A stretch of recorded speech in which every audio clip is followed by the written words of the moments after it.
Hi traders, ഞാൻ Keerthana. Welcome to day 3 of trading analysis. നമ്മൾ market ഈ ഒരു റേഞ്ചിൽ നമ്മൾ ഇന്നലെ കണ്ടിട്ടുണ്ടായിരുന്നു. അതിന് നമ്മൾ ഈ ഒരു പോയിന്റിന് അബോവ് മാർക്കറ്റ് ബുള്ളിഷ് ആയിട്ടും ഈ ഒരു റേഞ്ചിന് ബിലോ മാർക്കറ്റ് ബെയറിഷ് ആയിട്ടുമാണ് നമ്മൾ ഇന്നലെ കൺസിഡർ ചെയ്തിട്ടുണ്ടായിരുന്നത്. പക്ഷേ മാർക്കറ്റ് ഈ ഒരു റേഞ്ച് ബ്രേക്ക് ചെയ്യാത്തത് കൊണ്ട് ഇതൊരു കൺസോൾട്ടേഷൻ ഫേസിൽ തന്നെ ആയിരുന്നു.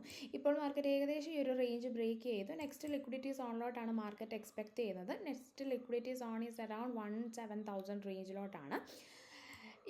ഇത് market higher time frame analysis ആണ്.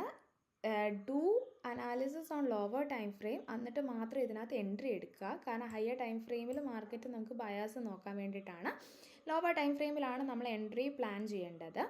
ആൻഡ് ഇതാണ് ഇന്നത്തെ നമ്മുടെ ട്രേഡിംഗ് അനാലിസിസ് പ്ലാൻ വരുന്നത്. ആൻഡ് ഇന്ന് we have news on USD. അപ്പോൾ മാർക്കറ്റ് സേഫായിട്ട് അനാലിസിസ് ചെയ്തിട്ട് മാത്രം എൻട്രി എടുക്കുക. And do follow for more trading content.